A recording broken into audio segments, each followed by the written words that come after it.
hidden, forever on fire. ರಾಜ್ಯ ಸರ್ಕಾರ ಬಿದ್ದು ಹೋದ್ರೂ ಪರವಾಗಿಲ್ಲ, ಜಾತಿ ಗಣತಿ ವರದಿಯನ್ನ ಜಾರಿ ಮಾಡಲೇಬೇಕು ಅಂತ ಇದೀಗ ಸ್ವಪಕ್ಷದಲ್ಲೇ ಒತ್ತಡ ಹೆಚ್ಚಳವಾಗ್ತಾ ಇದೆ. ಕಾಂಗ್ರೆಸ್ ಪಕ್ಷದಲ್ಲಿ ಇದೀಗ ಒಬಿಸಿ ನಾಯಕರು, ಹಿಂದುಳಿದ ವರ್ಗಗಳ ನಾಯಕರ ಒತ್ತಡ ಹೆಚ್ಚಳವಾಗ್ತಾ ಇದೆ. ಹಣ ಕೊಟ್ಟು ಈ ಒಂದು ವರದಿಯನ್ನ ತರಿಸಿಕೊಂಡಾಗಿದೆ, ಸರ್ವೆ ಮಾಡಿಸಿ ಆಗಿದೆ. ಈಗ ಈ ವರದಿಯನ್ನ ಜಾರಿ ಮಾಡಲೇಬೇಕು ಅಂತ ಕಾಂಗ್ರೆಸ್ ಪಕ್ಷದಲ್ಲಿ ಒತ್ತಡ ಹೆಚ್ಚಳವಾಗ್ತಾ ಇದೆ. ಇವತ್ತು ಸಿಎಂ ಸಿದ್ದರಾಮಯ್ಯ ಅವರನ್ನ ಒಬಿಸಿ ಸಚಿವರು, ಶಾಸಕರು ಭೇಟಿ ಮಾಡಲಿದ್ದಾರೆ. ಮಧ್ಯಾಹ್ನ 12 ಗಂಟೆಗೆ ಸಿಎಂ ಅವರ ಅಧಿಕೃತ ನಿವಾಸ ಕಾವೇರಿಯಲ್ಲಿ ಭೇಟಿ ಮಾಡೋದಕ್ಕೆ ಅಂತ ಒಬಿಸಿ ನಾಯಕರು ಮುಂದಾಗ್ತಾ ಇದ್ದಾರೆ. ಇನ್ನು ಭೇಟಿ ಮಾಡುವಂತಹ ಸಂದರ್ಭದಲ್ಲಿ ಜಾತಿ ಗಣತಿ ವರದಿಯನ್ನ ಜಾರಿ ಮಾಡಬೇಕು ಅಂತ ನಾಯಕರು ಸಿಎಂ ಸಿದ್ದರಾಮಯ್ಯ ಅವರಿಗೆ ಆಗ್ರಹಿಸಲಿದ್ದಾರೆ. ಈ ಒಂದು ಜಾತಿ ಗಣತಿ ವರದಿಯನ್ನ ಜಾರಿ ಮಾಡಿದ್ದೇ ಆದರೆ ಆಗ ಸಾಮಾಜಿಕ ನ್ಯಾಯವನ್ನ ಎತ್ತಿ ಹಿಡಿಬಹುದು. ಯೋಜನೆಗಳನ್ನ ಬಹಳಷ್ಟು ಚೆನ್ನಾಗಿ ಅದನ್ನು ಅನುಷ್ಠಾನಕ್ಕೆ ತರಬಹುದು.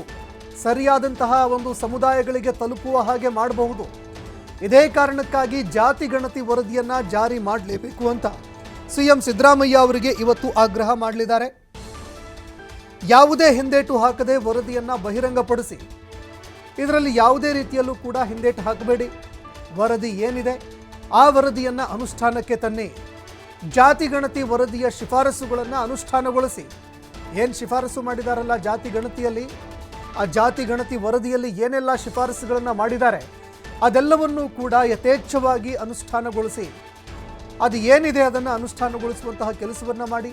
ಯಾವ ಜಾತಿಗಳಿಗೆ ಹೆಚ್ಚಿನ ಒಂದು ಪ್ರಾತಿನಿಧ್ಯತೆ ನೀಡಬೇಕು, ಯಾವ ಜಾತಿಗಳಿಗೆ, ಯಾವ ಸಮುದಾಯಗಳಿಗೆ ಯೋಜನೆಗಳ ಅವಶ್ಯಕತೆ ಇದೆ, ಶಿಕ್ಷಣದ ಅವಶ್ಯಕತೆ ಇದೆ, ಆ ನಿಟ್ಟಿನಲ್ಲಿ ಕ್ರಮ ಕೈಗೊಳ್ಳುವಂತಹ ಕೆಲಸವನ್ನು ಮಾಡಿ ಅಂತ ಅಹಿಂದ ಸಮುದಾಯಗಳು ಆರ್ಥಿಕ ಸಾಮಾಜಿಕ ಬಲಕ್ಕೆ ಅವಕಾಶ ಮಾಡಿಕೊಡಿ ಅಂತ ಸಿಎಂ ಸಿದ್ದರಾಮಯ್ಯ ಅವರನ್ನು ಭೇಟಿ ಮಾಡುವಂತಹ ಸಂದರ್ಭದಲ್ಲಿ ಒಬಿಸಿ ಸಚಿವರು, ಶಾಸಕರು ಒತ್ತಾಯ ಮಾಡೋದಕ್ಕೆ ಅಂತ ಪ್ಲಾನ್ ಮಾಡಿದ್ದಾರೆ.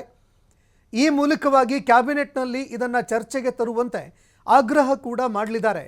ಈ ವಿಚಾರವನ್ನು ಈಗ ಕ್ಯಾಬಿನೆಟ್ನಲ್ಲೂ ಕೂಡ ಚರ್ಚೆಗೆ ತರಬೇಕು. ಕ್ಯಾಬಿನೆಟ್ನಲ್ಲಿ ಚರ್ಚೆಗೆ ಬರದ ಹೊರತು ಅನುಷ್ಠಾನ ಆಗೋದಿಲ್ಲ. ಇದರ ಜೊತೆಗೆ ಮುಡಾ ಪ್ರಕರಣದಲ್ಲೂ ಕೂಡ ಹೆದರಬೇಡಿ ಅಂತ ಸಿಎಂ ಸಿದ್ದರಾಮಯ್ಯ ಅವರಿಗೆ ಅಭಯ ನೀಡೋದಕ್ಕೆ ಅಂತ ಒಬಿಸಿ ನಾಯಕರು ಮುಂದಾಗ್ತಾ ಇದ್ದಾರೆ.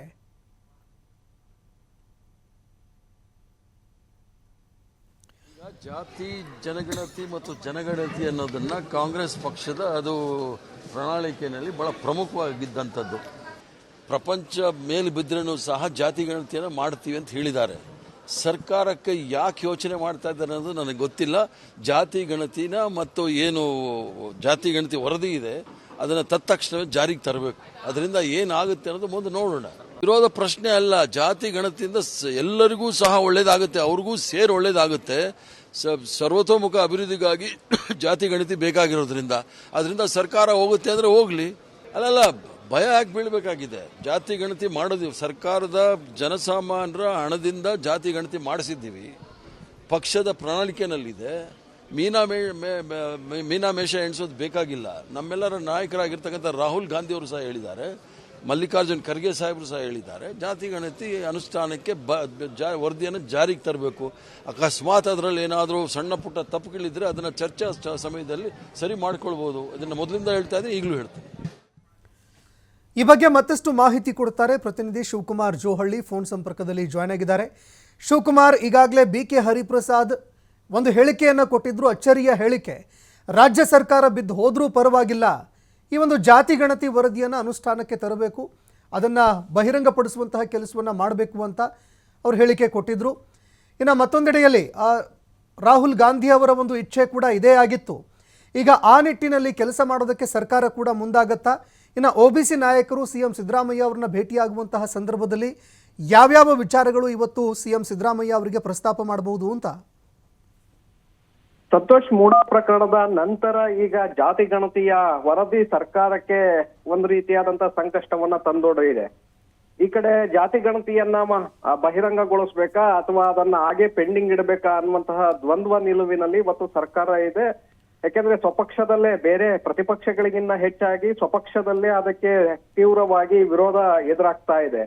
ಲಿಂಗಾಯತ ಮತ್ತೆ ಒಕ್ಕಲಿಗ ಸಮುದಾಯದ ಸಚಿವರು, ಶಾಸಕರು, ನಾಯಕರು ಈಗಾಗಲೇ ಅದಕ್ಕೆ ವಿರೋಧವನ್ನ ವ್ಯಕ್ತಪಡಿಸಿದ್ದಾರೆ. ಕಾಂತರಾಜ್ ಅವರ ವರದಿ ವೈಜ್ಞಾನಿಕವಾಗಿಲ್ಲ, ಅವೈಜ್ಞಾನಿಕವಾಗಿದೆ. ಹಾಗಾಗಿ ಅದನ್ನ ವೈಜ್ಞಾನಿಕವಾಗಿ ನೀವು ಸರ್ವೆಯನ್ನ ಮಾಡಿಸಿ ಆ ನಂತರದಲ್ಲಿ ಬೇಕಾದ್ರೆ ನೀವು ಅದನ್ನ ಅನುಷ್ಠಾನಕ್ಕೆ ತರಬಹುದು ಅನ್ನುವಂತ ಸಲಹೆಯನ್ನ ಮುಖ್ಯಮಂತ್ರಿಗಳ ಮುಂದೆ ಇಟ್ಟಿದ್ದಾರೆ. ಇದರ ನಡುವೆ ವರದಿಯನ್ನ ಈಗಾಗಲೇ ಜಯಪ್ರಕಾಶ್ ಹೆಗಡೆ ಅವರು ಏನು ಪರಿಶೀಲನೆ ಮಾಡಿ ಮತ್ತೊಮ್ಮೆ ವರದಿಯನ್ನ ಸಿಎಂಗೆ ಸಬ್ಮಿಟ್ ಮಾಡಿದ್ದಾರೆ. ಅದನ್ನ ಸಿಎಂ ಒಪ್ಕೊಂಡಿದ್ದಾರೆ. ಅದನ್ನ ಕ್ಯಾಬಿನೆಟ್ ಮುಂದೆ ತರಬೇಕಾಗತ್ತೆ, ಅಲ್ಲಿ ಚರ್ಚೆಯನ್ನ ಮಾಡ್ಬೇಕಾಗತ್ತೆ. ತದನಂತರದಲ್ಲಿ ಅಧಿವೇಶನದಲ್ಲಿ ಸದನದಲ್ಲಿ ಆ ವಿಚಾರವನ್ನ ಮಂಡನೆಯನ್ನ ಮಾಡಿ ಅದನ್ನ ಪಾಸ್ ಮಾಡ್ಬೇಕಾಗತ್ತೆ. ಹಾಗಾಗಿ ಈಗ ಸರ್ಕಾರ ಒಂದು ಕಡೆ ಮುಖ್ಯಮಂತ್ರಿಗಳು ಕೂಡ ಅದಕ್ಕೆ ಬಹಳ ಉತ್ಸುಕರಾಗಿದ್ದಾರೆ.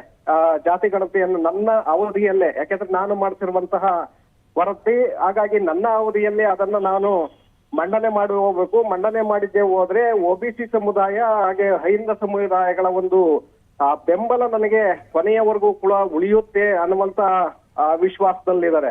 ಹಾಗಾಗಿ ವಿರೋಧ ಎದುರಾದ್ರೂ ಕೂಡ ಅದನ್ನ ಮಂಡನೆ ಮಾಡ್ಲೇಬೇಕು ಅನ್ನುವಂತಹ ನಿರ್ಧಾರಕ್ಕೆ ಮುಖ್ಯಮಂತ್ರಿಗಳು ಬಂದಿದ್ದಾರೆ.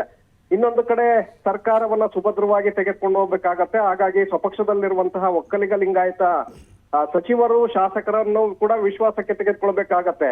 ಹಾಗಾಗಿ ಈಗ ಸಬ್ ಕಮಿಟಿಯನ್ನ ಮಾಡಿ ಸಂಪುಟ ಉಪಸಮಿತಿಯನ್ನ ರಚನೆ ಮಾಡಿ ಅದರ ಮೂಲಕ ವರದಿಯ ಸಾಧ್ಯತೆಗಳನ್ನ ಸಾಧಕ ಬಾಧಕಗಳನ್ನ ಅರಿತು ತದನಂತರದಲ್ಲಿ ಅದನ್ನ ಅನುಷ್ಠಾನ ಮಾಡೋಣ ಅನ್ನುವಂತಹ ಆಲೋಚನೆ ಕೂಡ ಮುಖ್ಯಮಂತ್ರಿಗಳ ಮುಂದೆ ಇದೆ. ಹಾಗಾಗಿ ಇವತ್ತು ಒಬಿಸಿ ಈಗಾಗಲೇ ದಲಿತ ಸಮುದಾಯದ ಸಚಿವರು, ಶಾಸಕರು, ನಾಯಕರು ಎಲ್ಲರೂ ಕೂಡ ಈಗಾಗಲೇ ಒತ್ತಡವನ್ನ ತರ್ತಾ ಇದ್ದಾರೆ. ಅಲ್ಪಸಂಖ್ಯಾತ ಸಮುದಾಯದ ನಾಯಕರು ಕೂಡ ಮುಖ್ಯಮಂತ್ರಿಗಳ ಮೇಲೆ ಒತ್ತಡವನ್ನ ತರ್ತಾ ಇದ್ದಾರೆ, ನೀವು ಕೂಡಲೇ ಬಿಡುಗಡೆ ಮಾಡ್ಬೇಕು ಅಂತೇಳಿ. ಇವತ್ತು ಒಬಿಸಿ ಸಮುದಾಯಗಳ ಹಿಂದುಳಿದ ವರ್ಗಗಳ ಸಚಿವರು, ಶಾಸಕರು, ಜನಪ್ರತಿನಿಧಿಗಳು ಕೂಡ ಮುಖ್ಯಮಂತ್ರಿಗಳನ್ನ ಮಧ್ಯಾಹ್ನ 12 ಗಂಟೆಗೆ ಅವರ ಅಧಿಕೃತ ನಿವಾಸ ಕಾವೇರಿಯಲ್ಲಿ ಭೇಟಿ ಮಾಡ್ತಾ ಇದ್ದಾರೆ. ಆ ಸಂದರ್ಭದಲ್ಲಿ ವರದಿಯನ್ನ ಅನುಷ್ಠಾನಕ್ಕೆ ತರಬೇಕು ಅನ್ನುವಂತ ಒತ್ತಾಯವನ್ನ ಅವರು ಕೂಡ ಮಾಡ್ತಾ ಇದ್ದಾರೆ. ಯಾಕೆಂದ್ರೆ ಇಲ್ಲಿಯವರೆಗೆ ಪ್ರಬಲ ಲಿಂಗಾಯತ ಮತ್ತೆ ಒಕ್ಕಲಿಗ ಸಮುದಾಯಗಳು ರಾಜ್ಯದಲ್ಲಿರುವಂತಹ ಮೇಜರ್ ಸಮುದಾಯಗಳು, ಅತಿ ಹೆಚ್ಚಿನ ಜನಸಂಖ್ಯೆ ಇದೆ ಎನ್ನುವಂತಹ ಕಾರಣಕ್ಕೆ ಆ ಎರಡೂ ಸಮುದಾಯಗಳ ನಾಯಕರು ಹೆಚ್ಚಿನ ರಾಜಕೀಯ ಸ್ಥಾನಮಾನಗಳನ್ನ ಪಡೆದುಕೊಳ್ತಾ ಇದ್ರು ಅನ್ನುವಂತ ಮಾತುಗಳಿದೆ. ಸೊ ಈಗ ಪ್ರಸಕ್ತ ವರದಿಯಲ್ಲಿ ಅತಿ ಹೆಚ್ಚಿನ ಪ್ರಮಾಣದಲ್ಲಿ ದಲಿತ ಸಮುದಾಯ, ತದನಂತರದಲ್ಲಿ ಒಬಿಸಿ ಸಮುದಾಯ, ಆ ನಂತರ ಅಲ್ಪಸಂಖ್ಯಾತ ಸಮುದಾಯಗಳು ಇರೋದ್ರಿಂದ ಸಂಪೂರ್ಣವಾದಂತ ಒಂದು ರಾಜಕೀಯ ಅಧಿಕಾರವನ್ನ ತರೋದಕ್ಕೆ ಈ ಸಮುದಾಯಗಳು ಸಾಕು ಅನ್ನುವಂತ ಆಲೋಚನೆಗಳು ಕೂಡ ಇದೆ. ಹಾಗಾಗಿ ವರದಿಯನ್ನ ಮಂಡನೆ ಮಾಡಿದ್ದೆ ಆದ್ರೆ ಈ ಸಮುದಾಯಗಳಿಗೆ ಹೆಚ್ಚಿನ ಒಂದು ಮಾನ್ಯತೆಗಳು ಸಿಗುತ್ತೆ, ರಾಜಕೀಯ ಸ್ಥಾನಮಾನಗಳು ಸಿಗುತ್ತೆ ಅನ್ನುವಂತ ಕಾರಣಕ್ಕೆ ಇವತ್ತು ಮುಖ್ಯಮಂತ್ರಿಗಳ ಮೇಲೆ ಒತ್ತಡವನ್ನ ತರುವಂತ ಒಂದು ಆ ಪ್ರಯತ್ನವನ್ನ ಆ ಸಮುದಾಯದ ನಾಯಕರು ಮಾಡಲಿದ್ದಾರೆ. ಸಂತೋಷ್, ಧನ್ಯವಾದಗಳು ಶಿವಕುಮಾರ್ ನಿಮ್ಮೆಲ್ಲ ಮಾಹಿತಿಗೆ.